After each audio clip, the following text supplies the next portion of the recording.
Okay, thank you so much for coming out tonight to the CUNY Digital Humanities Initiative Lightning Talks. This is a really incredible tradition that we've been holding for many years now. And as you can see from the balloons outside, we're celebrating 10 years, our 10th annual CUNY DHI. My name is Matt Gold. I am a faculty member in English and Digital Humanities here at the Grad Center. And I am delighted to be part of the group of faculty and students that's putting on this event.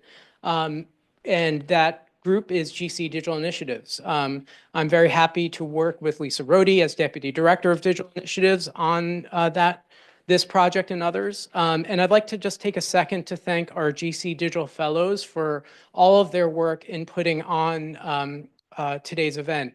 Tuka Al-Sahani has been amazing in doing so much organizing around this project and this event. Peyton Cordero has been doing sign-ins and so much work around this. Zach Lloyd has been, and Sylvia Rivero-Ferro have been part of this as well, as have Anna Schlentz, Maggie Schreiner, Parissa Satyesh, and Chen Zhu. Thank you so much all for all of your amazing work in putting this event together. CUNY DHI started actually really at the end of a GC class that Steve Breyer and I were running when Charlie Edwards, a student, came up to us after we were talking about digital humanities and said, you know, like, I know there's DH going on here, but where else is it going on at the campuses? And we kind of said, well, we don't really know, like, let's see. And she really was the impetus to kind of get this group, CUNY DHI, started to make it a kind of locus for DH work across CUNY.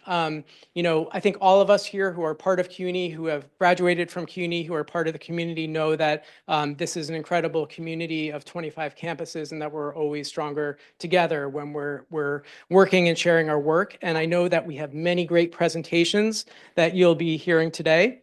And we're excited to get going. Or do we have volume or? Okay. So we're just sorry for all the technical issues as we've been getting started. Is that better?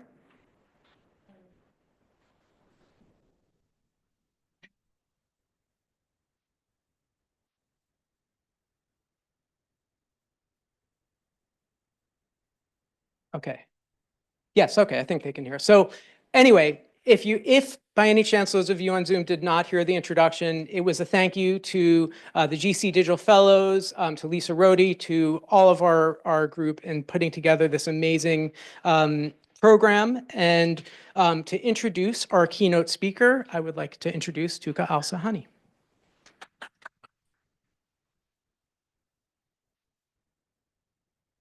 Good evening, everyone. Thank you so much for coming out. I'm glad I can do this and introduce Andy Silva to all of you because I was taking a course with her fall 2018, and she made coming to the GCDI Lightning Talks extra credit. And of course, I wanted extra credit, so I came here and I got extra credit and I got a whole other perspective on how to do humanities. So thank you, Andy. So Dr. Andy Silva teaches in the MA in the Digital Humanities program at the Graduate Center, as well as in the English department at York College.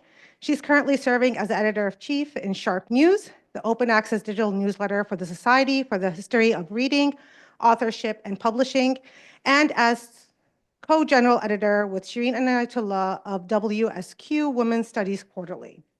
Dr. Silva's research interests lie at the intersection of book history and print culture, popular culture, and digital humanities pedagogy. Her work has appeared in a range of publications, such as the Journal of Interactive Teaching and Pedagogy, What We Teach When We Teach DH, Digital Humanities in the Classroom, and New Technologies in Medieval and Renaissance Studies. She's the author of The Brand of Print, Marketing Paratext in the Early English Book Trade, and co-editor of 2 recently published volumes, Digital Pedagogy in Early Modern Studies, Methods and Praxis, co-edited with Scott Schofield, and Using Commonplace Books to Enrich Medieval and Renaissance Courses, co-edited with Sarah E. Parker. She's currently using her sabbatical to attempt to finish, archive, and put to rest her long-term database project, Stationaries Praxis Online. Thank you for breaking your sabbatical and coming to us. Please, warm welcome to Andy Silva.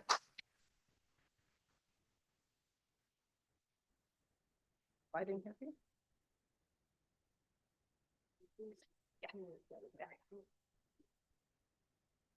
Thank you so much, Tuka, for that introduction, and thank you for the Digital Humanities Initiative for inviting me here today. I also just realized, since we're sharing Lightning Talk stories, that I was here at the first Lightning Talk DHI 10 years ago. That was like my first year at CUNY, so that's pretty exciting. All right, just before I get started, let me tell you that you can access a link to this slide if you want to check out the links to the projects that I mentioned throughout the talk. And the little QR code is a transcript of this talk if you'd like an accessible version to follow along with. So I'm just going to leave this up while I begin, and you can use that QR code to follow along if you'd like. So I'm going to begin with 2 short anecdotes on the polar opposites of the survival odds of internet content. A while back, I heard from an old friend who used to correspond with me online when I still lived in Brazil and had all the free time in the world to do absolutely nothing but write fan fiction. She told me that while she was cleaning her closet, she found a folder with some of my old writing, and did I want her to mail it to me? And I said, oh my God, of course I do. She had a lot of chapters printed out, but not all of them. So I decided to go on a little scavenger hunt of the Internet Archive. I was curious as to how much of Angel Fire had been preserved in there. Turns out quite a lot, better or worse. And there was a lot of cringy content to go through, but the trip down nostalgia lane was really delightful. And I found all my old chapters, and the story had a happy ending. More recently, I was teaching an Intro to DH undergraduate course at your college, and we were set to discuss surveillance using an assignment from one of my favorite projects, Me and My Shadow. A few days prior to class, students were messaging me in a panic because the website wouldn't load. So the website was up, but the page that we were looking for was gone. I checked my own link, and indeed, whatever was happening to the website was not there. So it took a few tries to find the correct mirror page on the Internet Archive for that particular section, but we got there eventually. And it turns out that the project, although still online, has been mostly archived, and their message, which you can see here, promising a content migration by 2019, is not very promising. Not long after that, I was reviewing proofs for an article, and here again, I found a broken link. In this case, it was to the Maori video games database, an amazing example of scholarly labor whose disappearance evidences the burdens of representation. There's a screenshot of the project on the Wayback Machine, but you wouldn't know it by searching the internet or even the archive itself for that name. So if you actually heard of the project and you're trying to find it again, you wouldn't find it. So unless you kept the precise original URL, that project has basically vanished. So here then we might take a moment to thank the binary gods for the Internet Archive. But the archive itself just recently got hacked, and it was down for a couple of weeks. The timing of the attack was ironic, given that they were just about to publish their report on our vanishing culture problem. As the Director of Library Services, Chris Freeland, reflects in the introduction, we increasingly rely on digital archives to preserve our shared cultural heritage. Any interruption in access reminds us of the fragility of the digital landscape. And this should serve as a call for more conversations about cultural memory and preservation. As we prepare for the next 4 years in particular, we face increasingly unsafe conditions, both for our lives and for the preservation of knowledge. Project development is difficult enough, but working toward building, curating, and archiving work outside the cishet white patriarchal monolith is time-consuming, often unrewarding and risky labor. In the celebratory issue of Women's Studies Quarterly's 50th anniversary, which in great part reflected on Bell Hook's passing and legacy, Charlene A. Carruthers reflected on the growth of feminist work we can now access for pedagogy and sharing. Quote, pedagogy inside and outside of the academy has an archive to consult that those who built the earliest political education did not. We can look to scores of texts and visual and audio materials that provide roadmaps to feminist pedagogy in coursework and community organizing. These materials are not neatly packaged in a single archive. However, they are not unattainable. They exist. We should all commit to building a culture in which sharing of information is encouraged and rewarded, as opposed to the frequent celebration of and reinforcement of individual exceptionalism. In light of this call today, I want to reflect on some projects that center preservation and archiving, focusing on work that aims to increase representation and visibility for scholars and projects for and by the global majority. My goal here is to think through how syllabus and assignment design, both for those of us teaching or supporting the teaching of DH in digitally enhanced classrooms, and for those hoping to reflect on the work they do for the courses they're taking as students, can play a crucial role in amplifying such work, and more importantly, employ feminist citation practices to help spotlight, share, and document work that is at risk of disappearing. So, feminist citation. Should I admit Jessica Bow? Oh, it's gone. All citations are not made the same. Sarah Ahmed has been foundational in articulating the politics of citation in her blog and her book, Living a Feminist Life. In her work and that of scholars like her, such as the quote you see here, they discuss how we can use citational practices to center women, trans, non-binary people, Black, Indigenous people of color, but also how we can become better at calling out references to work that includes or excludes the contributions of those communities by assuming a universal we that is often coincidentally white male scholars. Digital humanities scholarship has become better at diversity and inclusion, and we've especially seen a move away from large-scale big data projects and toward more focused, manageable projects. But with the growth of our DH community and the kinds of work we value as this community, it's becoming increasingly difficult to find and keep track of representative projects that showcase the range of voices in the field. The labor of building a syllabus that attends to feminist citational practices can feel like a hurdle, especially to folks who are in contingent positions and nonetheless want to include digital explorations in their classrooms. The goal should not simply be to follow a checklist of all the marginalized positions to be accounted for, but rather to develop and share an intentional praxis for selecting, building, and talking about digital projects. For these purposes, archiving and bibliographical projects are endlessly iterative sources for teaching and learning, as they enact the practice of preservation and sharing, while also giving learners multiple avenues to explore in case something becomes unavailable.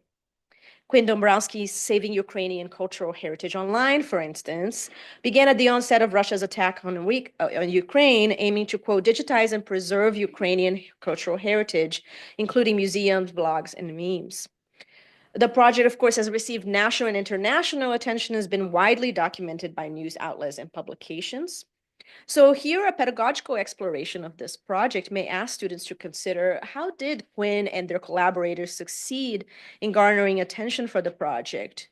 We could also account for the funds and intellectual labor that have gone to making it possible, including very crucial but arguably ethically compromised support from Amazon services to actually store all the stuff that they're archiving. Classroom discussion might also consider why other parts of the world have not received this amount of attention or indeed earned the right to preserve their own cultural memory. Archival projects also encourage co-creation as they offer students and instructors a chance to collaborate in developing criteria for selecting and writing about DH work. A great example of both Black feminist citation and documentation following works in progress is the Black Digital Humanities Lab, which aims to centralize efforts towards showcasing, archiving, and supporting DH scholarship for and by Black communities. The project section includes a small archive preserving projects that were either defunded or never passed the prototype phase. Researchers can also use the space to follow works in progress and to explore the tools, coalitions, and time required in getting a project beyond its initial proof of concept. The lab's page serves as a digital memory of the generative potential of Black DH, and whether intentionally or not, offers testimony to the unbalanced share of resources, both financial and human, separating local serving projects and more visible work that can attract the attention of grant funding institutions. Students interested in one of the projects listed here may be encouraged to reach out to developers and find out more about the project's current stage and the challenges involved in launching or maintaining them beyond initial publication.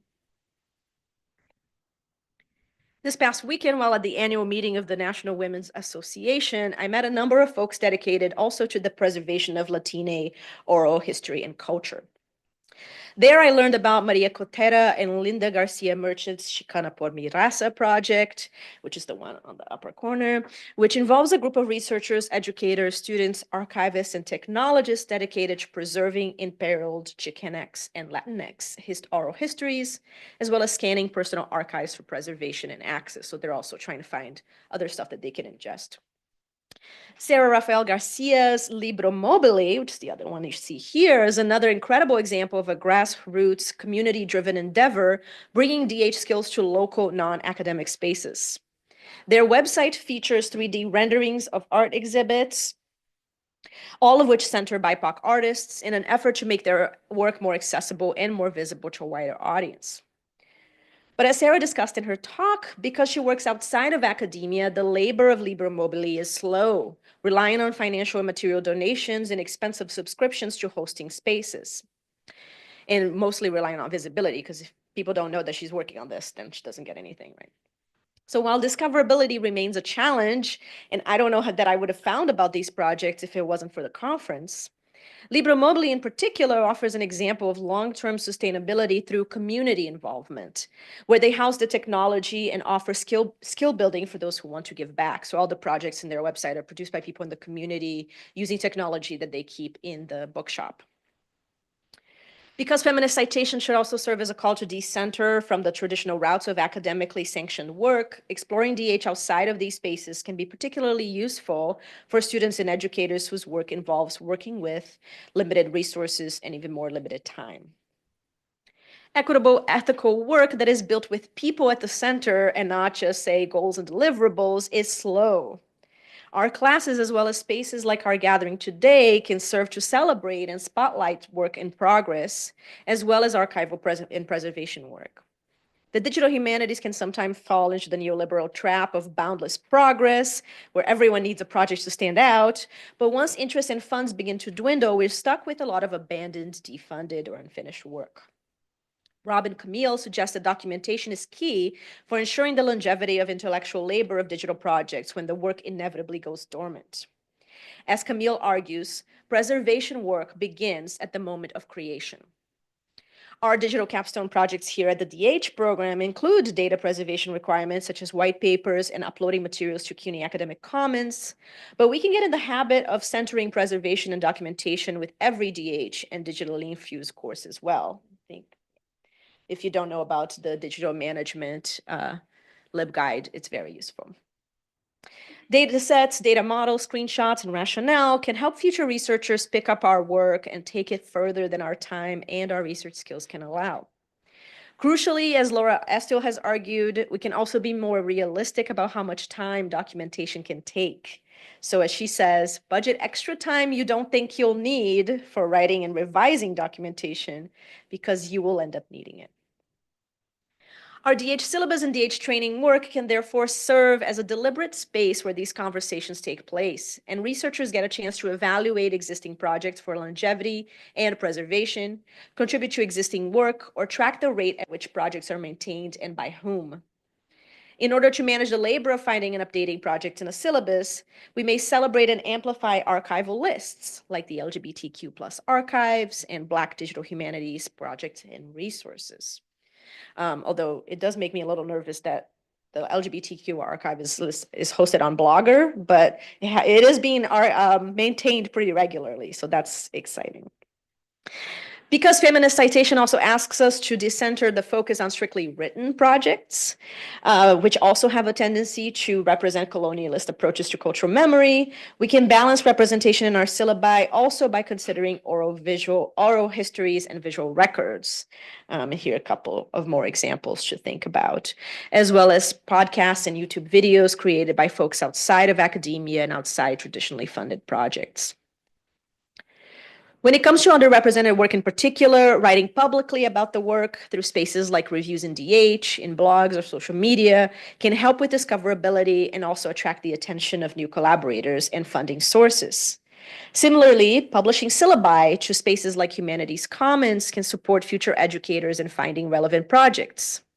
Of course, because links often change and projects disappear, we can also be more deliberate in how we list projects in our syllabus.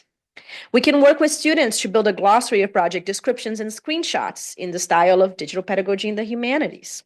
Or for an even lower barrier of effort, but extremely high impact, syllabus co-creation can center around building Google Doc indexes. Rather than do work that resets with every new class, assignments can engage students in checking and updating such a glossary, keeping track of changing links, new hosts, and stages of the project. When a project vanishes, links to archival spaces where available can then replace the project's primary website. Reflecting on the feminist values of archiving and curating, Gayatri Gopinath proposes an approach to queer curation that centers care, work, and responsibility. Following Lear and Milton's reminder that the root word of curation means to care for, Gopinath argues that to care for is also to care about. Thus, the project of queer curation is the obligation to impart the caring about to others. I suggest we can approach our DH syllabi and coursework through a similar lens, using our time together during a given semester to build a care network that extends to how we select, write about, and help support the labor of existing archival records. Building a culture of sharing and preservation can be relatively simple enough. And here's just a couple of best practices to keep in mind, and then I'm wrapping up.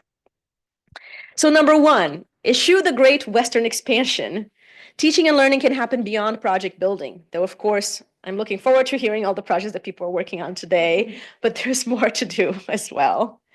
Building coalition and contributing to existing work can be extremely rewarding and ensure the longevity if the project is already hosted and supported elsewhere. In the classroom and beyond, deliberately small-scale and local community projects have incredible value for those involved, and those can be short-lived by design. Of course, we don't want to just walk away from the work, but archive it somewhere where we can continue to reference it. Number two, amplify voices whenever possible. Assignments and projects can privilege archiving and preservation. We can apply feminist citation practices to in how we cite the people involved in a project and not just the project itself. Discuss with your team and with your students when to break the citation format so that you can provide granular information about the people behind the screen and how often they change as well. And this is kind of a fight that surprisingly happens a lot with publications, that they're very strict about how they want citations to look, but there's always a footnote you can sneak in or some other way to make sure that people get credited and named. Work with the library to contribute to and enhance LibGuides, archives, and his resource lists. And become aware of sustainability approaches like the Endings Project and make sure that you plan sunsetting a project when relevant. Finally, build a classroom archive. Tools like Peruzo mirror existing web pages and host them locally. So if a project changes over the course of your term, your assignment remains intact. One thing about Peruzo is that it also just kind of takes a screenshot of the page that you linked, so it just uses the one hyperlink. So if a student clicks on a link, it takes them outside of your course, and there you can use that as an opportunity to kind of talk about how deep level linking can also lead to projects kind of rotting along the way. Consider sharing your assignments and syllabi on a static academic commons, CUNY Academic Commons archive, and or upload them to the Humanities Commons. This is a feminist consideration with regards to labor, since sharing pedagogy can help others more effectively build their own course. It can also help you in the long run if you decide to write about and share syllabi, but don't want to link to an active course page that changes every semester. And finally, perhaps most importantly, a reminder that accessibility always equals preservation. So plan a discussion of accessibility that addresses its key role in ensuring access to everyone and to most machines over time. And since even the Smithsonian's own list of best practices, which you have linked on today's slideshow, has lots of broken images that don't load anymore, keep in mind that really good alt text lasts a long time. And of course, model this work of accessibility within your syllabus and be open to discussing in class when things break, need updating, or aren't inclusive. Although internet loss is unavoidable, we can all be more deliberate about how we discuss, cite, and assign DH projects. Rather than trying to talk over the work of others with our own, we can find ways to perform care work through curation and mutual support, building communities and protecting the work that matters to us. Our DH syllabus and the projects we create can serve as an active archive that not only showcases the range of voices and humans at the center of preservation work, but that contributes to that work's visibility and longevity. Thank you.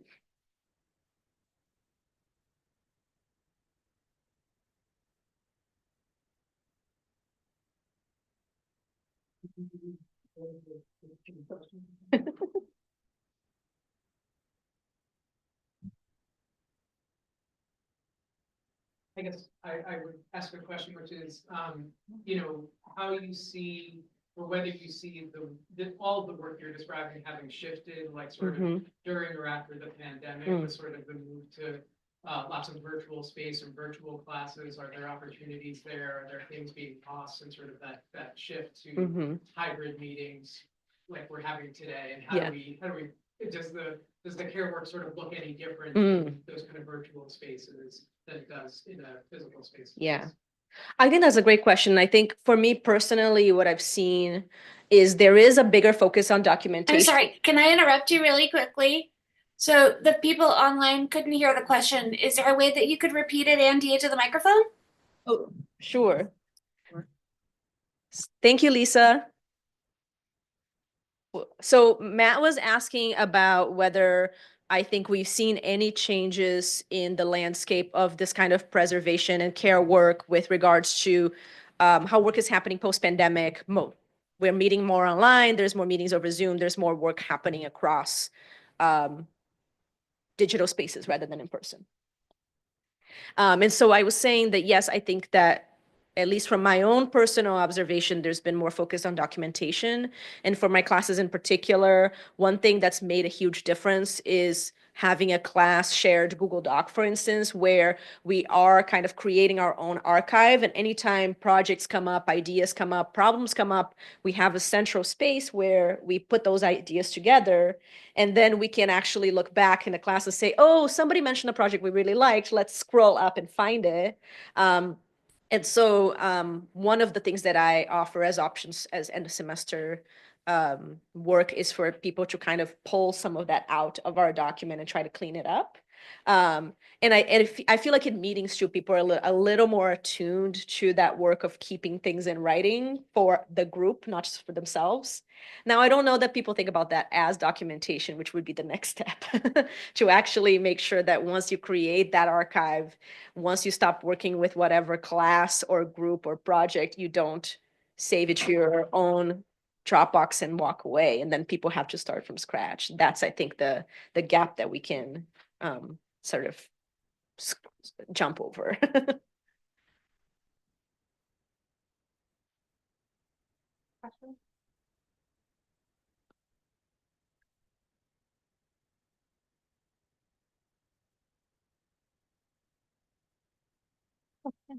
Yeah.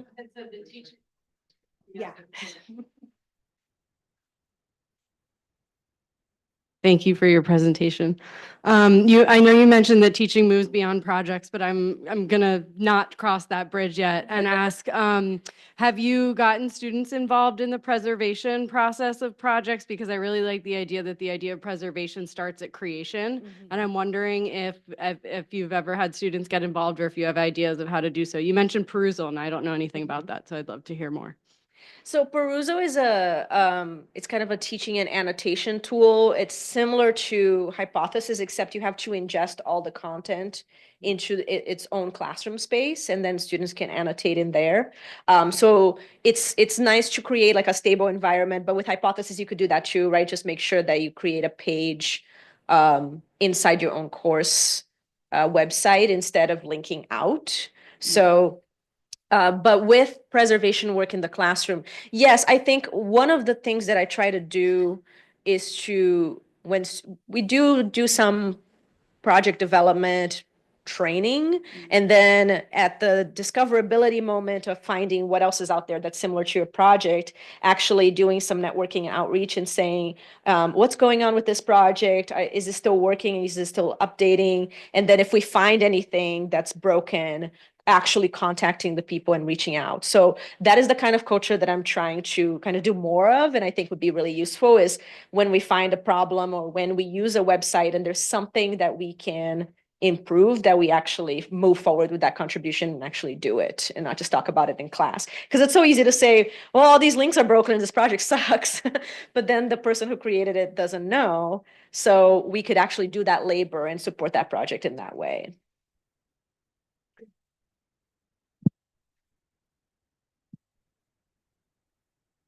I think we have time for one more question if anyone wants to.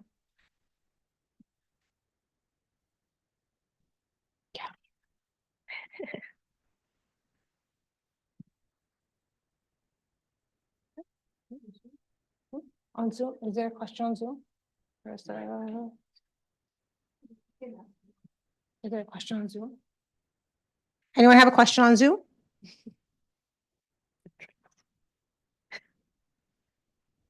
Is anyone looking at it? Yeah, we have some. Okay.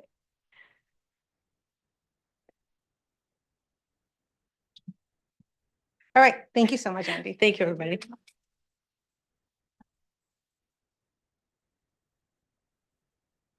Now for the rules, the 3-minute rule, okay? All right, so presenters, as you know, you have 3 minutes, 3 slides. We know some of you went ahead and did a little bit more slides, but that's okay. But 3 minutes. So Sylvia here is going to give you a 1-minute warning.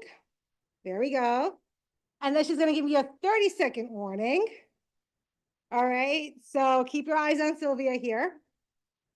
We are going to be going according to the list, the order on the program. So just be aware of where you are at. And once you are up here, feel free to introduce yourself and literally just, you can press enter and go on to the next slide. And we are starting with digital archives, just the tail end. Okay. Who's up?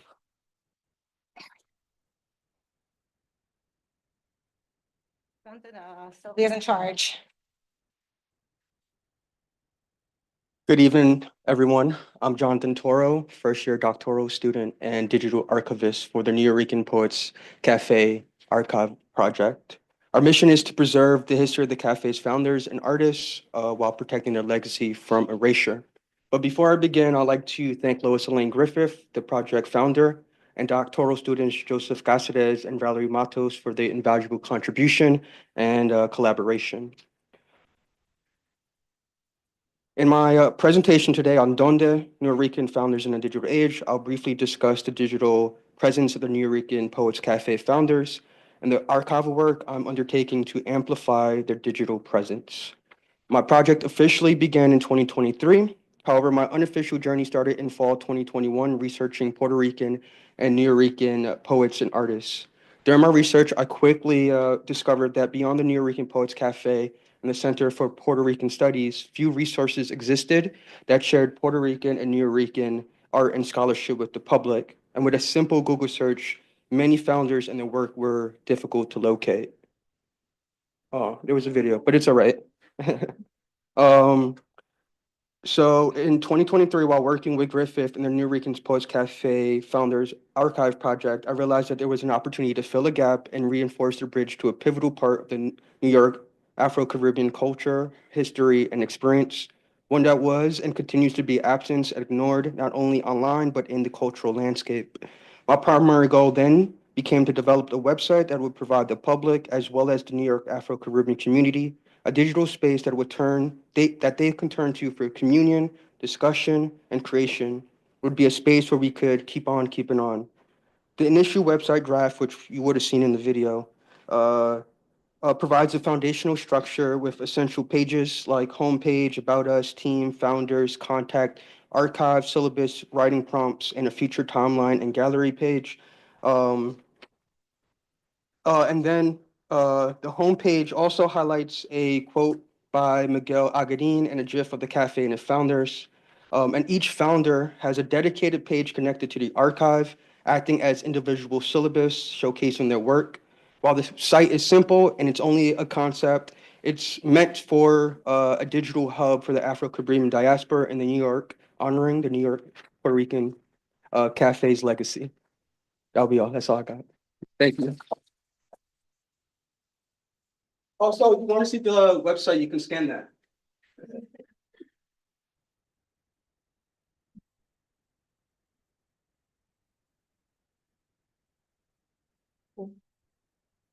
I have the timer too, so just don't, I'm checking. So, hi everyone. I'm gonna talk about a project that I am creating as part of the GCDI Digital Fellows, and it's a project about Humanidades Digitales, which is just a Spanish word for digital humanities, and it's a website, a blog that is related to a commons group that was created years ago when people met at the library and decided to talk about digital humanities in Spanish. And the idea is to write or include projects that are in Spanish or about any topic or around topics that communicate with identities, imagine it as Spanish speaking, because you don't necessarily have to speak Spanish to be part of those communities. And it can also open to communities that speak Portuguese, but that's like a huge conversation. Huh? And also including open educational resources about the same topics. And so the blog is recent. There are many reasons for creating this, including the fact that CUNY is a Hispanic serving institution. And also that there are many CUNY faculty, students, alumni working on Humanidades Digitales, but one issue here, and I think it relates to the why the DHA started, as Matt was saying at the beginning, and is that we don't really know what is going on with Humanidades Digitales so much across CUNY. And I have been surprised as a student from the Latin American, Iberian, and Latino cultures to find faculty across CUNY or in other places that are CUNY alumni that work in Humanidades Digitales, and I had no idea that they have been doing this process. And these are some of the projects that could be in the website. For example, Wendy Barrales' digital dissertation, the podcast Latinx Visions, the archive on stolen babies that is by Professor Aranzazu Borrachero, who is right here, and like work that people from Lilac do, like Lidia Hernandez Tapia, who works on journalism. And there are more projects like digital storytelling, an open educational resources to teach Spanish at CUNY, and the Colonial Lab is from at CUNY alum that works in Florida, and then you have a repository I'm working on with a colleague, but there are many more. So if you can collaborate and include other projects in Spanish or in English, you can write in any language that you prefer. Thank you so much.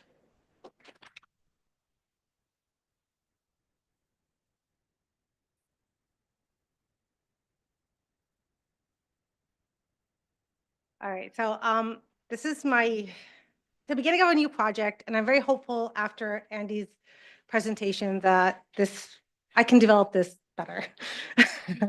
Okay, so the Arab American Women Academics Digital Index. Right now, academics here just means that they either worked in or previously or work at academia, dead or alive. That's kind of like my very broad umbrella definition for academics. And Arab American, the distinction I'm using is found in the Arab American National Museum, which is 22 countries that they list. So that's those definitions. So here are my whys. And really it's, my whys is filling a missing space, missing data set. And of course, how can you not use anything from data feminism? So, and there's a term that they use called privilege hazard. And I love that term because it allows me to say, the professors that I've had so far just don't know, because I'm giving them the benefit of the doubt that they never needed to and have not, got, like made a list of Arab American women academics, especially if you're in the women and gender studies. Again, so I really like this term. And of course, I learned last semester that archiving is also a place of retrieving and also like balancing power. So hence the feminist citations that I'll be looking at. Now the hows, still sketchy, but right now the main how is the Arab American National Museum. They have something called the Arab American Book Award that was started in 2000, and I'm gonna say 12, actually 2006, sorry. And I just selected the names from the nonfiction. Another thing that I've been trying to do is basically go into Minarif, Google Scholar, and search these terms. I have found some collections of text, so I will be looking at like each writer per se. And crowdsourcing, of course, that's forthcoming. All right, this is the index. It is housed on the CUNY Academic Commons. And it is housed on the CUNY Academic Commons because my first audience is the CUNY community, and I really am hopeful that the CUNY, instructors will access this and be inspired to at least include an Arab American woman on their syllabi. I'm only focusing on academics in the humanities, so because I know there's a lot of sciences, but I'm focusing on academics in the humanities. That's it. And this is not live, by the way. Sorry, it's still private. Okay. Thank you all.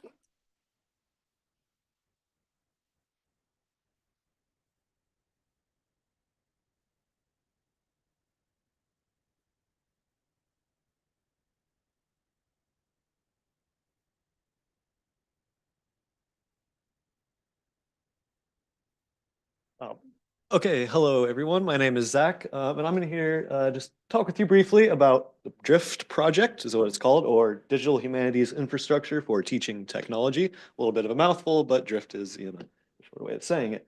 So this is a project sponsored by the GCDI and also funded by the NEH. So just quickly run through the project team that's been there over the time of its development. We have Leanne Fan, myself, Lisa Rohde, Steve Zweibel, and also as consultants, Patrick Smith and Sarah Cannon.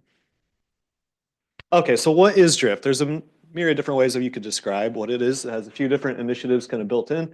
However, the most fundamental thing you can say about DRIFT is that it is a customizable OER platform for publishing, hosting, and servicing DH workshops and other forms of institutes on the web for free, I should add. So what we're really trying to do is, ease the labor load for educators who want to teach DH workshops without having to have them develop their own entire infrastructure from the ground up to begin with. They can already go ahead and use DRIFT to then teach or learn with, digital skills that they want to convey to their students or that they want to learn themselves. So you'll kind of see an example of that here in a second. In addition to that, we have a set of core workshops that we already have curated and built up over a number of years. These come from Graduate Center students and scholars that have been, used a lot over the years at the Graduate Center and are now being hosted on the DRIFT platform. Also, it's a minimal computing workflow for reproducing and sharing resources and content. So we're trying to really streamline the process of both being able to have a platform from which you can learn from and also something you can contribute to and create your own workshops, your own institutes, and house them here and already have the infrastructure built out so you don't, again, have to, build it all from scratch yourself. So in addition to that, we are trying to build a community of learners here. We're trying to build out a space in which people contribute to the project itself. And then we share it in a broader landscape of DH education that we can all see, what people from other universities are doing, that sort of thing. So we're really trying to build a community and also, that's part of the platform development, right, is the infrastructure itself is also other people from other institutions doing their own thing. So at this court, you can just see some of the workshops that we already have published that are available on the platform. We have Python, JavaScript, command line, text analysis, HTML, CSS, lots more. We all have, each workshop has interactive features. It has a landing page with context that will be provided, such as ethical considerations for the skills they're learning. A few interactive features are baked in, but you can also, if you are privy enough to use the platform, you can create your own and add them to your own workshops that you create. And then we have a glossary and a theory to practice section. This is just an example of one feature is a built-in code editor. You can see if you're running a Python workshop, you have Python code running in the browser on the left, and then the lesson on the right. So that's one of the cool features we baked in for a number of coding languages. There's lots more I could say, but whether you're a learner wanting to learn foundational topics, whether you want to teach using your own workshops, or else you want to host your own institute, give Drift a try.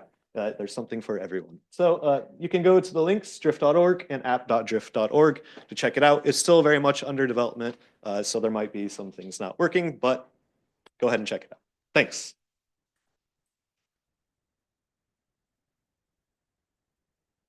We have some presenters on Zoom. So Jess, are you ready? I'm ready. Perfect. Hey, everybody. My name's Jessie Rice Evans. I'm the Open Lab Manager over at CUNY SPS. Thanks so much for having me. I've got my little notes set up. I'll be talking a little bit about what we've been working on over at the CUNY SPS Open Lab, and some of the cool new projects that we've been building out, especially one new feature that I really want to highlight today. Next slide, please.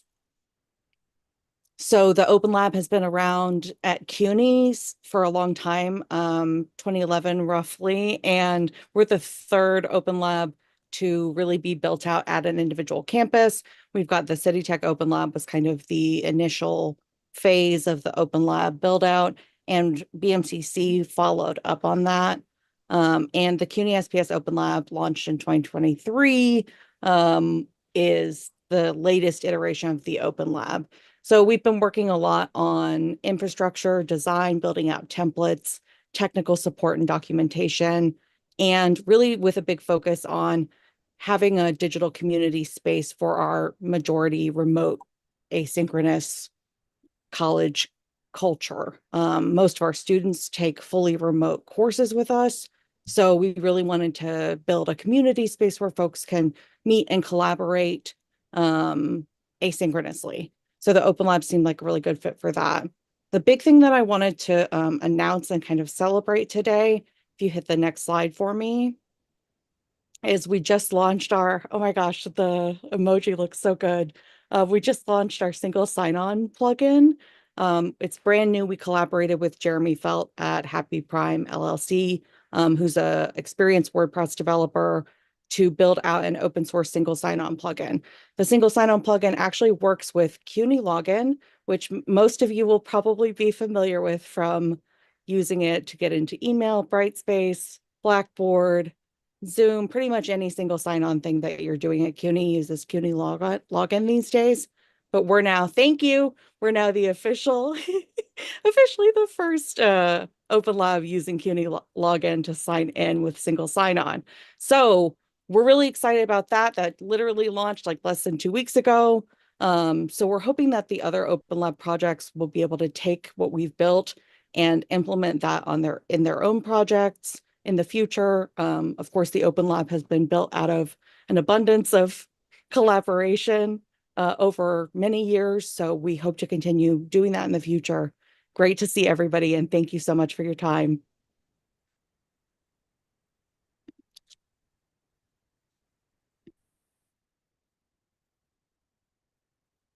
Why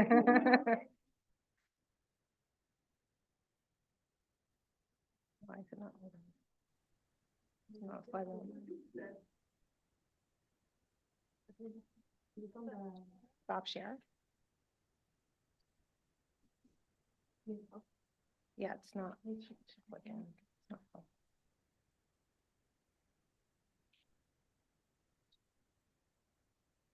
It was fine a minute ago. What'd you do? Just click on it.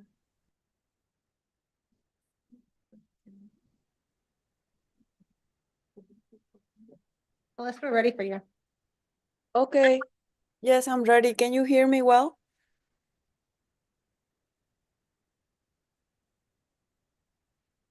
Hello? Yes, we can hear you. Okay.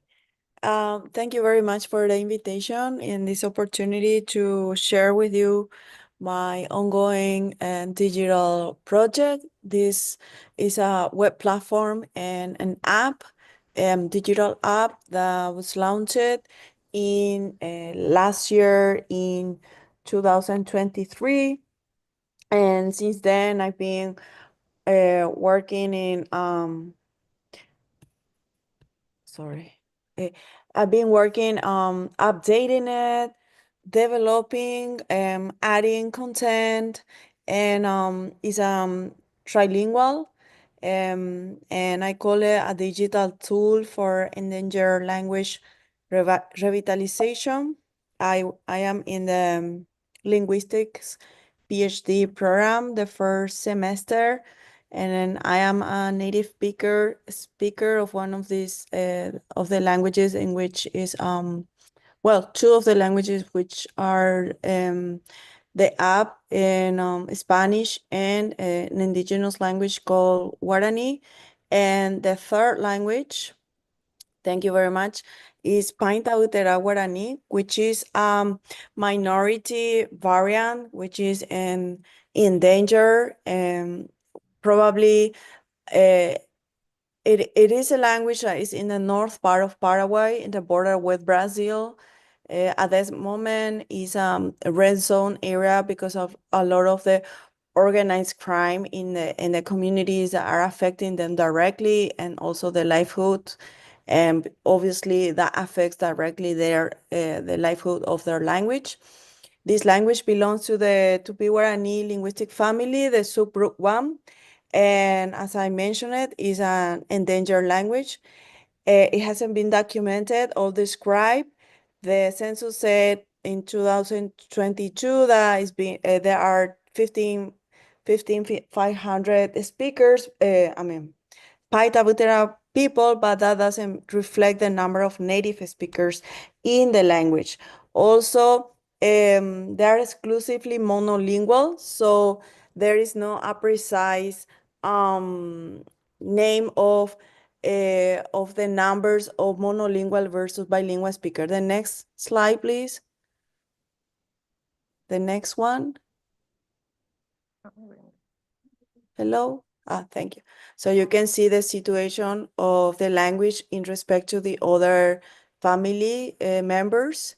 And the next slide, before my time ends up, the last slide, please. Okay. Okay, so this is where you can check the platform, www.tapeivu.com, and you can see all this multimedia, multimodal content in the language for downloading freely and access to complete free access to anywhere in the world who downloads this app in any Android cell phone system. Thank you very much. I will give it. Thank you. Now for the children's project. Katie, we're ready for you. Hi, everyone. My name is Katie Comiskey. I'm a professor at the College of Staten Island and at the CUNY Graduate Center in the Critical Social Psychology program. I just want to thank Lisa and Matt and DHI for bringing us together today. I think it's just such an important time for us to build community across CUNY, and I'm really excited to learn about your projects. And so it's in that spirit that I come to you for help. Next slide. So since 2019, I've been involved in building a PIT, or public interest technology footprint at CUNY. PIT emerged as an intentional effort in the US to create an interdisciplinary field, and it's been evolving into more of a community of practice that's aimed at reducing the disconnect between the rapid development of emerging tech and citizen engagement in shaping tech. It's different from civic tech in that public interest tech has a focus on really centering people at the center of technology and really allowing space to discuss the impact of tech on society. Next slide, please. I've been involved in building or attempting to build this thing called the CUNY PIT Lab, which we imagine to be a research and practice hub within the CUNY system that's dedicated to advancing projects that center tech and service to the public, and also support initiatives that address social, economic, and systemic inequities. We hope to see it as an innovation space and a media lab, a centralized space where we can demonstrate Pitt at CUNY and the New York City region, and that we will provide access to tools and resources that boost communication and engagement, as well as be a catalyst for community partnerships that help to build tangible pathways into Pitt careers for our students at CUNY. Next slide. So we just found out that we received funding from New America for a project that's helping us build apprenticeships and support training modules. But we also, as part of that, have received some funding, and this is where you guys come in, hopefully, in every aspect of the project, but this in particular, where we received funding to support a Pitt pop-up in New York City. And I would love to be able to highlight some of the projects that we discussed today, and also other projects in the greater greater CUNYverse. So we're hoping to secure a storefront property for a week in a central location in New York City to showcase cross-sector collaborations as exemplars of Pitt in action. Next slide, final slide. And we really want to be able to use this space as a way that we could bring cross-sector conversations, people together from civic, arts, local communities, as well as academia and students, to help them build relationships and build commitments and collaborations. We hope to imagine this as a collective visualization to generate a regional hub. So anyone who's interested in, building a crazy pop-up that would focus and highlight your work, feel free to reach out to me. I'm going to actually push out a more of a formal ask to our community, but I just wanted to give you guys a first look. So thank you so much for your time.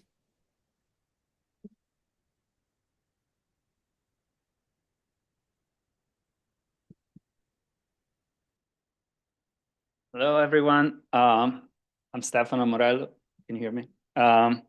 I'm a former digital fellow and the current assistant director for digital projects for the American Social History Project here at the GC. And today I'm here to talk to you a little bit about ASHP's latest project, which is the Open Educational Resource version of its signature textbook, Who Built America, which you can access through the QR code on the screen. Who Built America was originally published in 1989 as a textbook, and over the years, it has been republished into multiple editions. And it was primarily successful and loved by many educators for two reasons.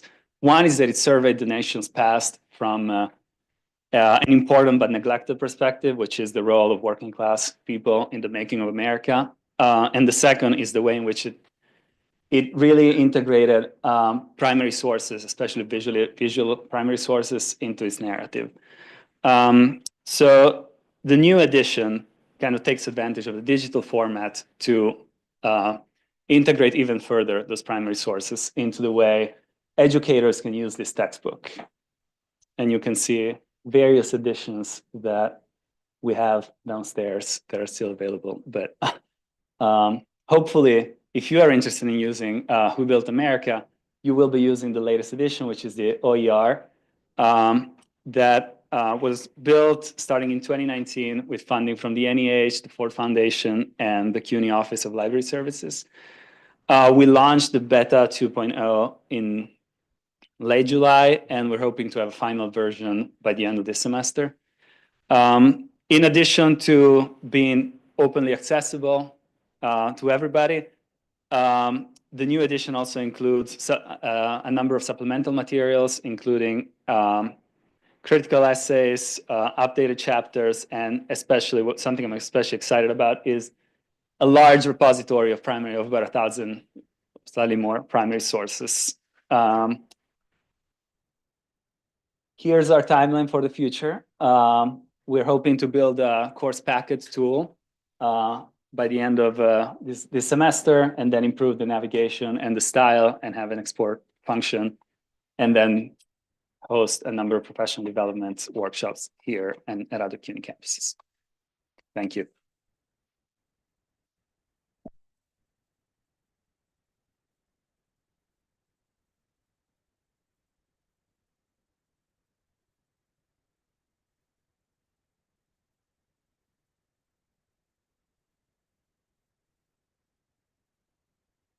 Okay. Hi, everybody. My name is Anna Schlenz. I'm here today to introduce you all to the Graduate Center Digital Fellows, of which I am one. I like to think of the Digital Fellows as the Graduate Center's crash course leaders or crash test dummies, or a digital crisis hotline. We're basically your support system for digital research and pedagogy at the Grad Center, but also at CUNY at large. I will quickly introduce you to our 8 fellows, some of whom you've already seen up here today, and then I'll tell you all about the cool things that we do. Just one note, these slides were adapted from one of our past fellows, Sam Ohana, so if you don't laugh at any of the jokes, you can blame him, not me. So these are our 8 digital fellows. I'm just going to run through them really quickly. We have Zachary Lloyd, who you saw earlier. He is our game design guru. We have Chen, who is our Python charmer, Python being the language, not the snake. Sylvia is paving the way in digital dissertations at the Graduate Center. Tuka is extremely adept with multilingual text analysis, which is our text analysis titan. Peyton is our resident artist, R being the language once again. Parisa is a master of mapping and cartography, and Maggie is an amazing digital archivist, and I, Anna Schlenz, am the personality hire. In addition to that, I'm also doing cartographic work and I offer support with digital safety and digital skills. So what do we all do? Well, the fellows offer workshops, these being our crash courses. You should definitely attend a workshop if you find yourself asking the following questions. How do I make a map? Or which coding language should I learn? Or what does data cleaning even mean? All of these things are questions that we answer in our workshops. Next up, we have our crisis hotline, also known as consultations. You should schedule a consultation with us if you're wondering, should I make a digital archive out of this physical archive? Or how can I develop the Excel proficiency that I already said that I had in my CV? Or the time-honored question, how come my blog not go right? Thirdly, we have group therapy, also known as our working groups. This is a space for people who are working on R, Python, GIS, or digital dissertations to come together and commiserate and problem solve all of the things that are driving them crazy about this platform or software that they're working with. And then finally, we have Boot Camp, which is our Digital Research Institute. This is a multi-day series of workshops where you can develop your digital skills and learn things like different coding languages, text analysis, GIS, all the good stuff. And if you're interested in any of that, especially DRI, please scan this QR code. You can get access to our link tree from this where you can register for the or apply for the DRI free. Applications close on December 3rd. That's it. December 2nd? Oh, December 2nd. They close on December 2nd. Sorry. Yeah, I wrote that in the script. Thank you.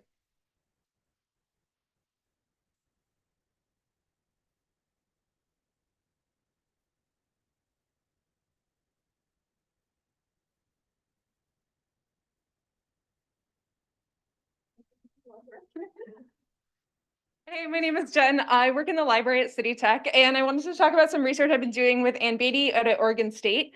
We are really interested in doing some bibliometric analysis of scholarship about teaching with primary sources. And that specific phrase is of interest to us because we're both archivists and special collections librarians who do that pedagogical work ourselves, but we've seen a lot of national organizations pour tons of funding into that field in the last decade. And we're curious about how that has impacted scholarship. So we wanted to ask, how has the volume of scholarship about teaching with primary sources changed over time? What disciplines are using this terminology and producing this scholarship? Is it more interdisciplinary than we realized? What are the major ideas we're talking about, and what are the ideas we're not talking about? And who is this scholarship relying on? Who is cited the most, and what other voices should we be paying attention to? And I want to say that this kind of bibliometric analysis is pretty easy in some fields, like the sciences, but we realize that in our field, some of our core publications don't have DOIs. A lot of our scholarship is not indexed in core databases, especially the databases like Web of Science and Scopus that do this work really well. So I wanted to talk today really quickly about free tools that we have found for doing this in a super DIY way. So first, because there's no single database with all the scholarship we're looking at, we've pulled things together. We used, we used an RIS file of an existing database of about 250 citations. We also used the free publisher Parish software to scrape citations off of Google Scholar. And then we pulled citations out of the Lista and ERIC databases. We put all of that in Zotero and did a ton of data cleaning to deduplicate material and also identify what was missing and then enter that manually. We then realized that Tableau could answer some of our questions really quickly. So we could graph publication dates or key publications in the field to see how the volume of scholarship is changing over time, as well as what disciplines are publishing about this work. And then we could answer questions that we didn't even think to ask. Because our database includes theses and dissertations, we can actually see the universities where scholarship in this area is happening. And then we used FOSS-Viewer to do some text analysis by generating noun phrases and mapping terms to explore what major ideas have been looked at so far and what haven't. Now, we can't, with all of this, identify who the major voices in our field without doing some more work that we're doing right now, where we are building the citation relationships in Zotero. Zotero doesn't do that on its own. To answer our questions about whose voices we're hearing the most in this field, who is being cited the most, and who else we would like to hear from. So that's what we've been up to.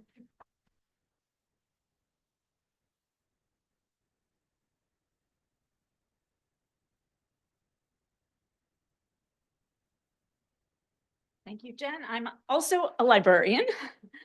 So I am going to be talking about a project fail, basically, that I started when I was a student here in the DH program. And I was inspired by an application that I saw that was developed by the New York Public Library Digital Labs, which I don't think exists anymore. But they built this very cool application using data from the Green Book. I don't know if anyone's familiar with the Green Book, but the Negro Motorist's Travel Book is the Green Book, and it was in existence for about 30 years. So I decided, okay, this data is available. I'm going to try to make a map out of this. So I thought, okay, well, I'm going to use the data that the New York Public Library has made available on GitHub, and I am going to start building a map.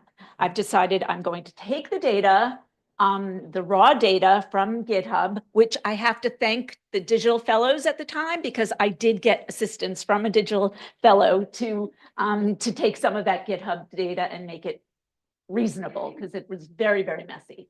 But then I realized there was a problem with the data, so I kind of gave up and I used scans. And then a spreadsheet to clean and organize the data. Then I had to geocode all the addresses, online tools, and online tools for the geocoding. And ultimately, I decided to use Tableau Public to plot these points on a map. So after 3 years, actually longer, I started in 2017. I did one state. Then in 2020, 21, I decided to embark on another state. And then in 2023, I was at the Digital Humanities Summer Institute, and I took a class making choices about your data, something like that, thinking I'm going to get the answers that I need to cleaning this data, and I'm going to move on. No such luck, but I did include a third state. And I learned that there are those far better than I equipped to handle this project.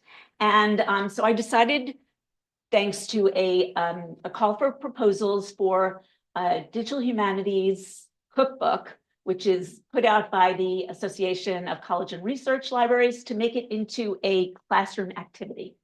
So I thought, as a classroom activity, it engages with the primary source, it promotes data literacy using technology, and to consider a research question in relation to the data. So I thought this covers information literacy broadly, and I listed some secondary sources here, and that will be available at some point in the DH cookbook. So that is all I have. Thank you.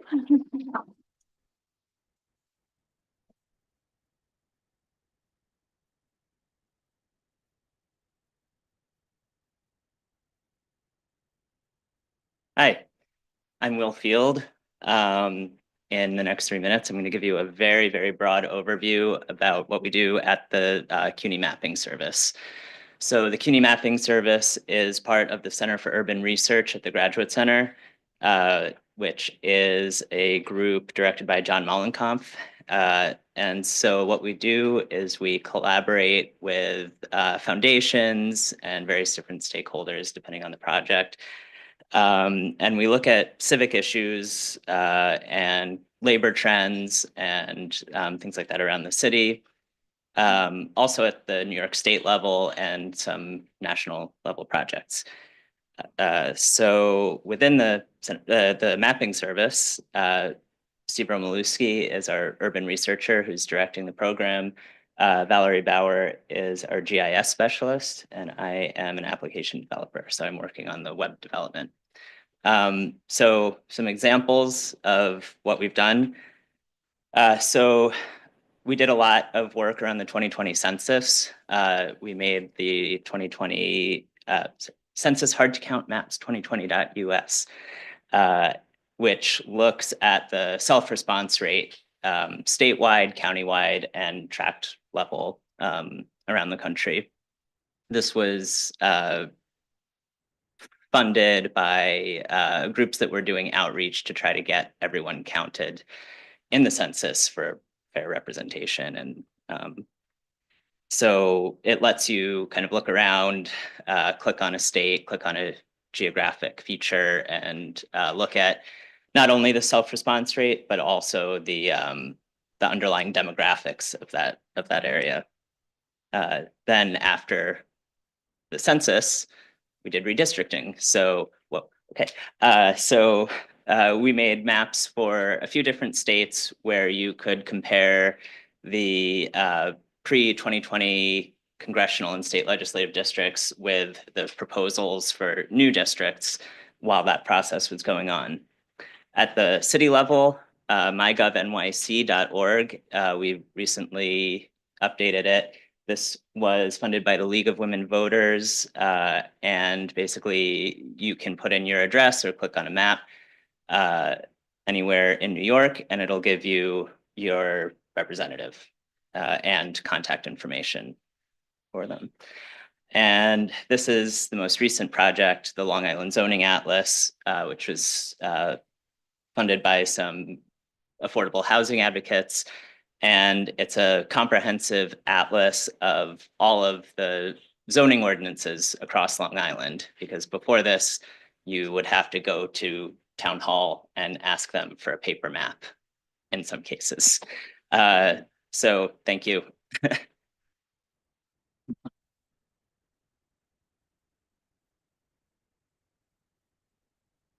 Guys, all right.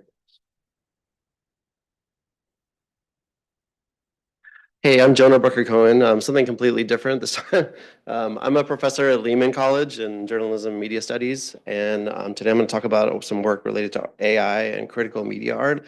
I'm also an artist, and I'm actually giving a longer talk on this in 2 days here at the Grad Center. There's an AR and art panel happening on Thursday, so definitely come to that. So I'm going to talk about quickly 3 projects, and then I have another one I'll talk at the other event.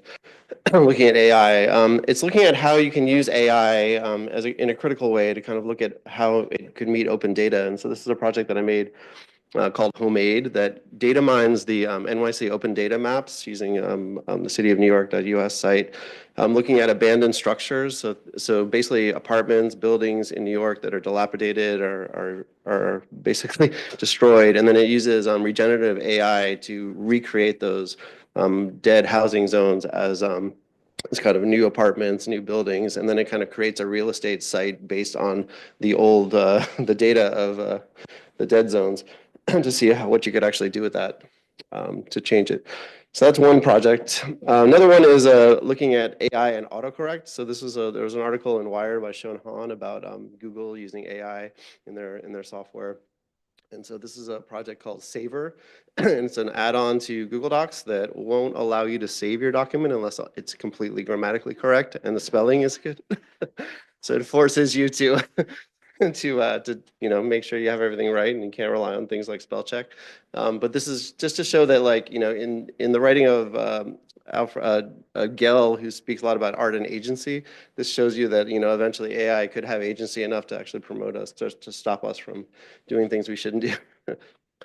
And then the last project looks at machine learning and AI for social justice. So this is a Google reCAPTCHA that uses images of police brutality, actually, that you have to click on to get to your destination instead of images of the street. And it takes you to a game that trains you how to think and work like a police officer in like a virtual police academy. And it kind of critically looks at this relationship between police violence, virtual training of officers through game interfaces, repurposing imagery from games, also just from the press and from the media. But it uses a machine learning base to randomly select these images and create the output, kind of the same way that reCAPTCHA works. And there's another project I'll talk about later in the other talk. It's a clock project. But anyway, that's it for me. There's a lot more work on my website, coinoperated.com. But thanks. And I'm off Twitter, finally.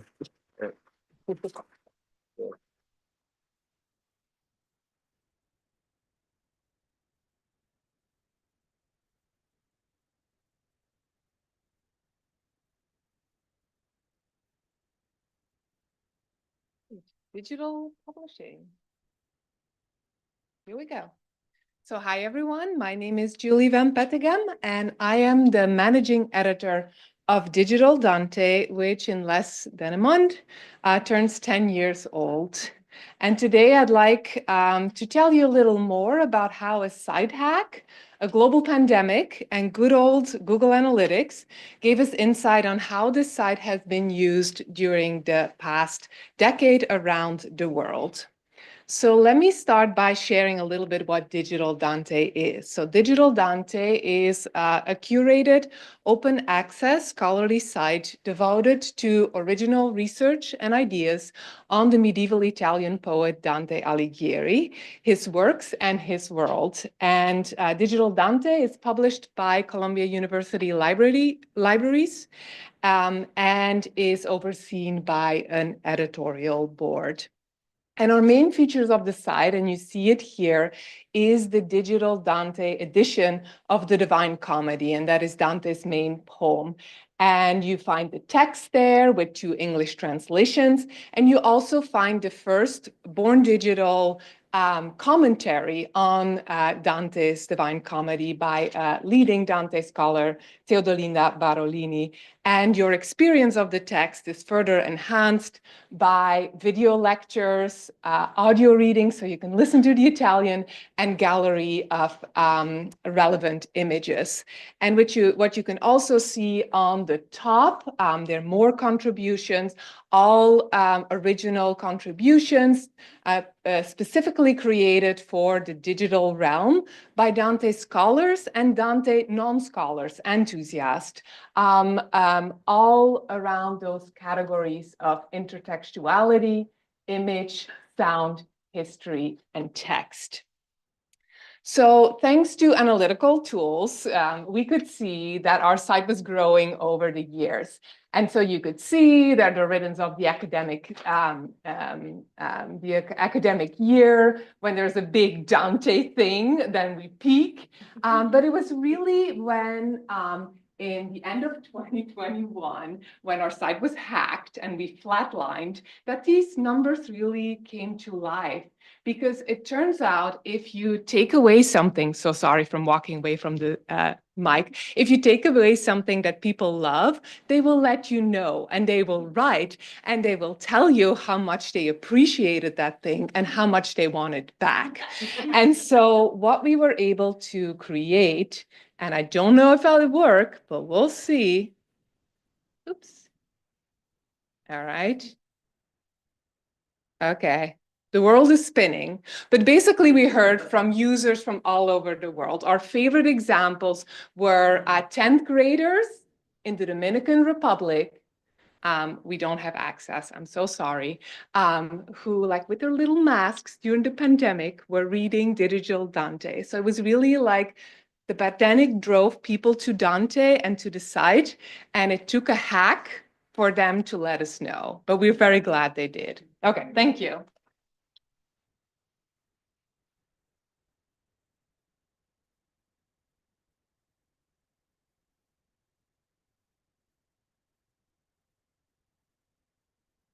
Yeah.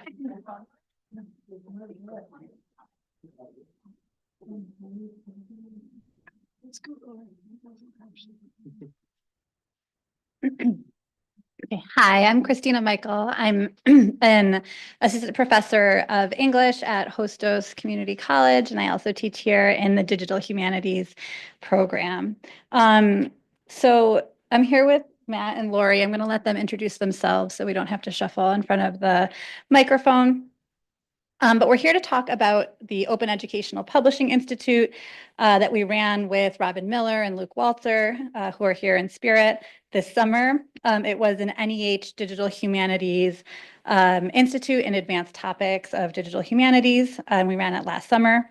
This institute built on a previous Open Education Publishing Institute that was run by Lori and Robin for CUNY professors in 2021. Right? Yeah, it sounded right to me too. So the impetus to organize these institutes was our sense that the digital humanities, as it increasingly focuses on teaching applications and methodologies, can bring a lot to the field of OER, which is often focused on cost savings and tends to reproduce existing teaching methodologies and also materials with all the limitations in terms of representation that goes along with the existing traditional canon. So we designed this institute to bring 15 faculty members from across the country with an emphasis on faculty from institutions that serve populations that are traditionally underrepresented in higher education, who wanted to develop projects, OER projects, that would do two things. One, create an OER that would serve to diversify the repository of OER in terms of representation, and two, use digital open pedagogical practices that bring students in as co-creators of meaning and help to produce the content in some way. So one of the reasons we wanted to run this institute was to highlight the investments in open infrastructure that CUNY has made over the years, primarily in the CUNY Academic Commons and Manifold. And I'll be talking about Manifold separately. But basically what we did is we brought these faculty members in from across the country and instructed them on how to use these platforms, worked with them on project design, and agreed to kind of host their projects that they would run with their own undergraduate students over the course of the year. One thing that I think was exciting about the project was to realize that most of these scholars did not have infrastructure like this at their home campuses. And I think it's a measure of how much we've accomplished at CUNY that we've got such strong community platforms going that so many faculty members are using. And for our team, Robin was leading the instruction of the Manifold projects and Lori was leading the instruction of the projects on the CUNY Academic Commons. Cool. Thank you. And I'll be very brief, but we dropped the ball on making a QR code, but I can tell you that if you search OEPI 2024 CUNY in Google, it works and it'll pull up the site. And I would recommend you go take a look at the site because the projects that were produced, some are still ongoing because they're going to be teaching the course in the spring, but there's a project about student activism in South Texas. There's a project about women's activism in South Texas. Those two were married and applied and came to the institute. We didn't know, but they're great. There's a project about marginalized histories in the Salt Cove, which is now called Providence in Rhode Island. There's a project about misogynoir and digital spaces. There's a project about a mural and indigenous histories in LA. So this kind of took the platforms that we have at CUNY and allowed other professors to do this sort of DH and open education work. So please go check out their work. And remember that the projects that you're doing here at CUNY move beyond CUNY and are really useful to folks in other universities. So go check them out if you have a chance, and thank you.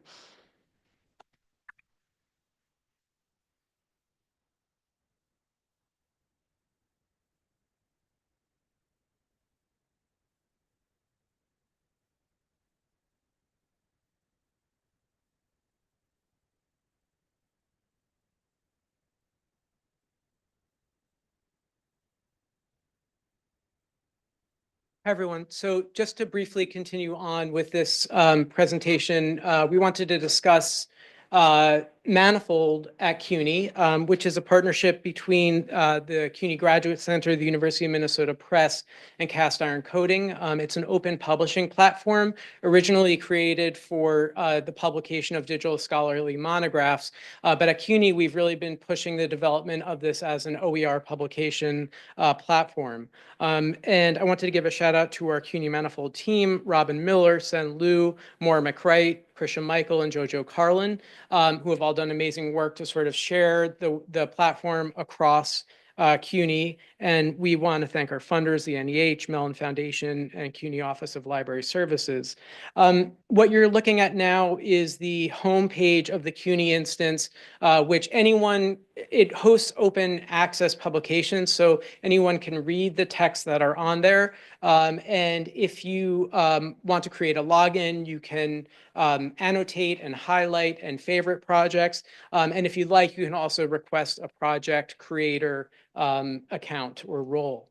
And we've seen the Manifold be used in a number of innovative ways at CUNY. We're thinking in terms of OER way beyond kind of just creating textbooks. And to me, some of the most exciting projects are these CUNY class projects where a faculty member will engage a group of students, and instead of having them write individual essays at the end of class, instead they'll work on a collective project. And we're looking actually at Arancha's project here, one of them, digital memory project reviews, where a class has gone out and reviewed projects in this area and has created a kind of review publication out of it. So it's other projects are diversifying the OER canon, are using archive materials, presenting them in new ways. And then we've also seen, has been highlighted earlier today, the use of Manifold for dissertations, theses, and capstones. Manifold is being used by over 50 institutions, publishers, libraries, and increasingly it's being used for OER publications. So I just wanted to let you know about this resource, encourage you to experiment with it, and to check out the great material that is there. Thank you.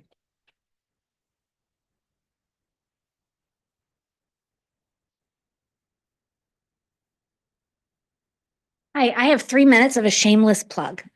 So I've been working on an edited collection for the past, God only knows how many years. It began pre-pandemic, and we are the volume is called Feminist Digital Humanities. It has the majority of female identifying, women identifying authors. And as you know, during the pandemic, those are the folks who are most hit. So this has been a long labor of love. I am a co-editor of the volume with my colleague Susan Schreibman, who's at the University of Maastricht, and the volume will be published on April 8th.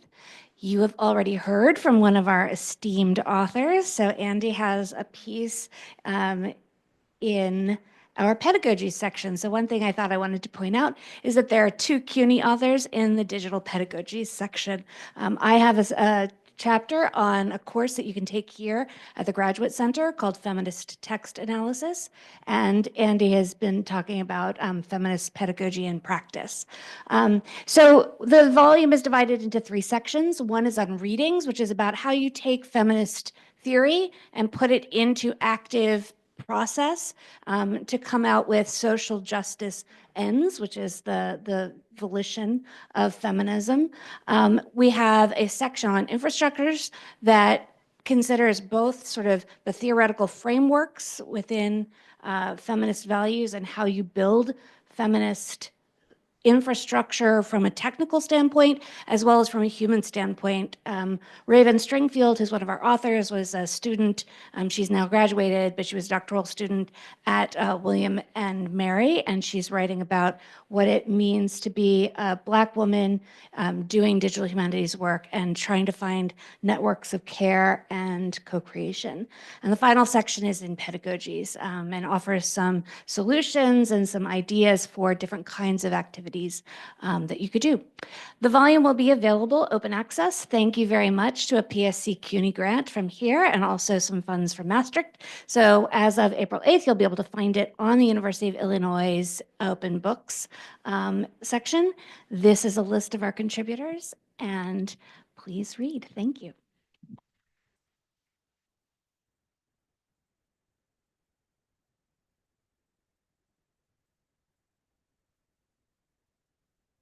So we're back with our Zoom presenters.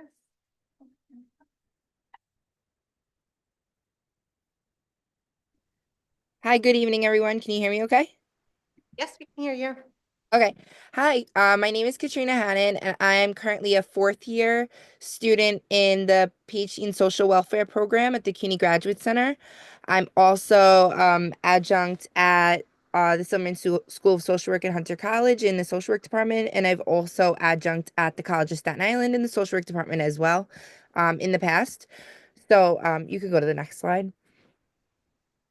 So my research interest is on trauma-informed social work pedagogy. So this is a very more personal project. I feel that social work programs are not, well, literature does show, and I feel that social work programs are not currently teaching trauma-informed practices enough. And so that led me to create a OER repository on the CUNY Commons because there is a very high prevalence of trauma among social service users, which social workers customarily work with. So I feel social workers need to be better informed. So you could go to the next slide, which is just a screenshot of my repository. It is on the CUNY Commons. As you can see in the different little tabs, I have resources for social work education in general. Then I have resources that are trauma informed. Then I actually included some lessons and tools as well. And this is geared for people who are teaching trauma-informed practices or who want to teach trauma-informed practices. While it is mostly relevant to social work educators, I think educators in any discipline could utilize a resource like this if they're interested in teaching trauma-informed pedagogy. And that's like being trauma-informed both in the workplace, but also being trauma-informed in the classroom from the faculty standpoint and teaching students to be trauma-informed in their future work. Yeah, and I guess that's really everything. The next slide is just the link to find it on the Commons. I really was sticking to like do this really quick and short and sweet to the point. So I hope I gave enough information. Thank you. Thank you. Sean, we're ready for you.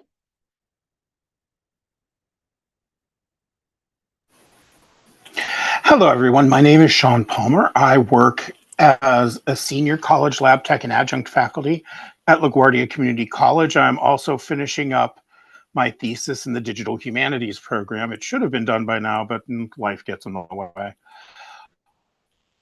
Next slide, please. And this is something called the States Project. I came up with this in about 2005, 2006 for two reasons. One, I spent 5.5 years in the banking industry. And do you know what I never had to do? I never had to write an essay. However, I had to communicate professionally and effectively and clearly in face-to-face interactions over the phone and in conferences, and all the essay writing in the world won't help you with that. So a project like this, which encourages oral communication, will help. The other thing that I noticed, I'm a transplant. I'm from Pittsburgh. When I got to New York, I noticed the cliche of people thinking that the United States ends at the Hudson River and starts up at Florida and California is actually true for a lot of people. So I came up with this project. And it's interdisciplinary because I work in the communication studies area. But a lot of what I'm doing here is geography and history and all of that stuff. Next slide, please. So students are assigned states at random. If it's fully face-to-face, they pick it out of an envelope. If not, if it's an online course, I just put everything in a randomizer. And then I have the questions that I've come up with separated into 4 groups, and they answer those questions. I check the responses because sometimes you need to. Plus, you want to catch, since they're putting a video or a podcast together, you want to catch as many of those mistakes as humanly possible. So, for instance, like the Grand Canyon has appeared in 14 different states. So you want to catch those mistakes so they don't make them in the big project. And then again, if it's face-to-face or hybrid, we do a digital story type thing. If it's fully online, I just have them do a podcast. Next slide.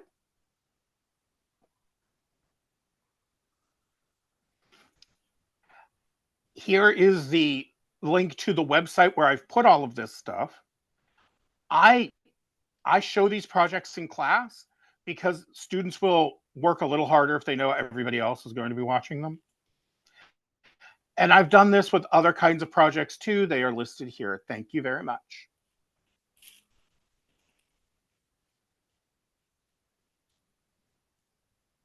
John.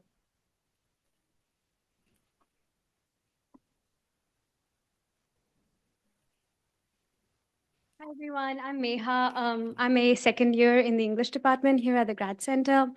And I'm going to be introducing you all to a pedagogical experiment, that a version of which I have done already with the political context of the politicization of literary studies back in India. But what emerged for me was this deep appreciation for emotions and the use of emotions in teaching close reading to students, especially students who need to learn how to write, and sort of close reading as a way towards that. And this is what I call affective landmarking. There was supposed to be a squiggly line on the right side, but just imagine that. So basically, the object of study is texts that are deemed controversial, whether they are problematic, like DOM problematic, offensive, anything on that front, which is very parochial. One perspective on that, as we all know, in the contexts of book bans, censorship, etc., is this non-academic, administrative, distant reading, which basically directly approaches with a straight arrow, as you can see, the text, and gives you a word like offensive, cancelled, should be removed from the syllabus. While for students, there would be a squiggly line. It's a non-neutral, non-linear process of reading, which does not really include just one label. Oh, there is a squiggly line. Okay. So what I came up with was this methodology.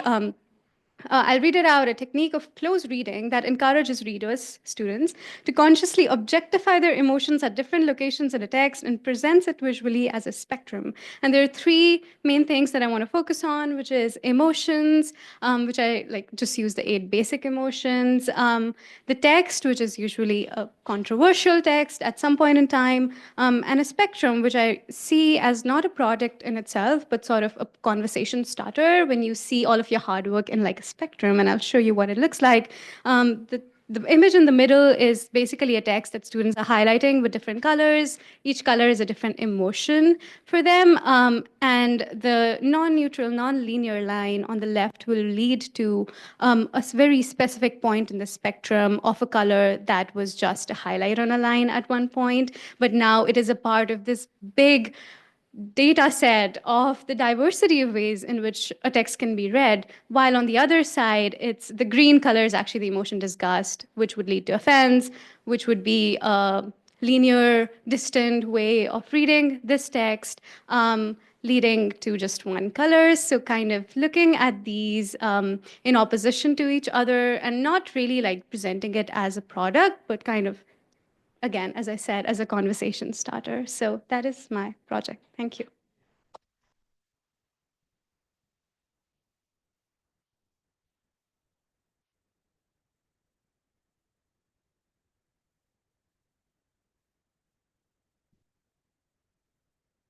Just getting my notes out.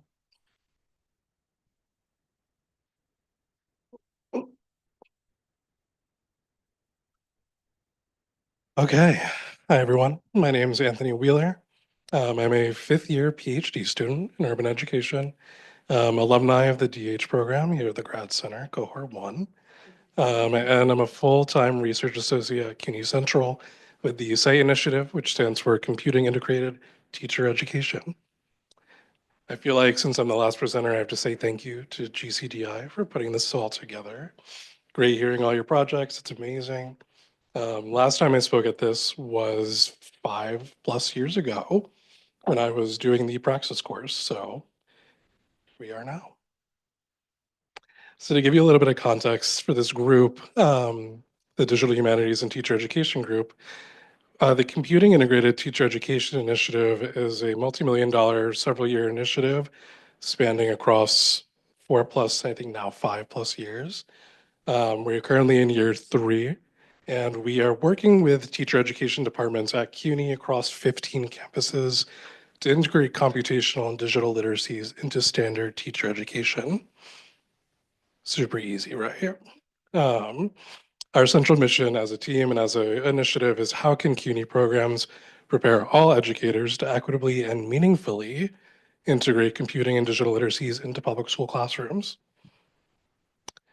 To get at this question, we kind of teach cohorts. We've done 2 cohorts. There's now over 200+ SITE faculty members who've worked with us to develop their own sense of computational and digital literacies within their disciplines around this framework. The Insight framework, entry points into SITE, was established by my team leads. They're super excellent. Lots of them are CUNY alum. To create this framework to teach about, with, through, and against technology, providing 4 dimensions for how we talk about technology with students and how teachers should be prepared to discuss and engage with tech in various ways. So with this group, I believe it was Steve Breyer 12 years ago who said, where's the pedagogy? And it was the role of teaching and learning in digital humanities. So I'm kind of trying to flip that on its head a little bit and do what is the role of digital humanities in teaching and learning? I've collected a group of faculty from across multiple campuses, including CSI, Hostos, Medgar, York, Queens, and 1 or 2 others that I can't remember off the top of my head. And we've been essentially working to bring that framework that they've been establishing and developing over the past couple of years and marry it with work that's been existing in the field of DH for quite some time now. But for the last 2 years that they've been learning about computer science and fluency, DH has very much existed adjacent. So I left this quote from Dr. Ting Yuan, who describes essentially what her understanding of DH is now that she's undergone this process within the group. DH in teacher education reminds teacher educators of the growing and multiple forms of knowledge, from decolonization of knowledge to the postmoderns of embracing new literacies, to creativities for the good of our society. Site design under the umbrella of DH needs to consider the CUNY student populations and their lived experiences, making digital literacy assignments, artifacts, artifacts meaningful to students with process-oriented support and cultivation. DH is a perfect starting place for an intersectional endeavor of remixing theories and practices in culturally sustaining pedagogy, CRT, digital literacies, constructionism, etc. All this to say, we're looking for collaborators. We got a grant to keep this group going for the year. Ooh, it's money. So we need speakers, guest speakers. Fortunately, you're all experts, apparently, in various digital literacies. So if you want to come through, work with teacher educators as they're integrating computational and digital literacies into their classrooms so that their pre-service teachers can take that skill into the field and serve New York City's population, email me, anthony.wheeler@cuny.edu. I went over 3 minutes. I'm so sorry.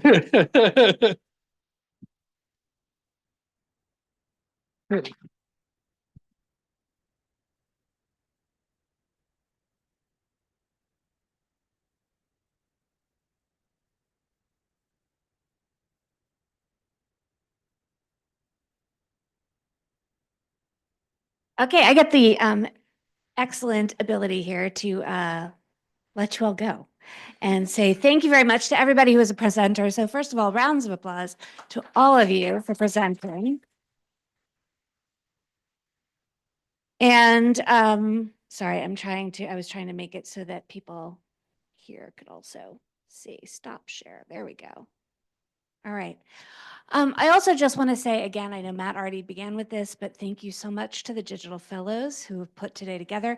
Would the Digital Fellows mind standing up so that we can show? So we have Peyton, all right, Anna, Sylvia, there we go. Yep, Parisa, Maggie, Chen, and Dukkha. Thank you very much. And Zach was here, but I think Zach might have left. So thank you very much. We look forward to hearing about all of your work as it goes forward throughout the year. Please come back and join us and see the digital projects at the Digital Showcase, which is May 13th at 6:30 p.m. And you'll get to see all of the work of the student body from this year. So thank you and have a good night.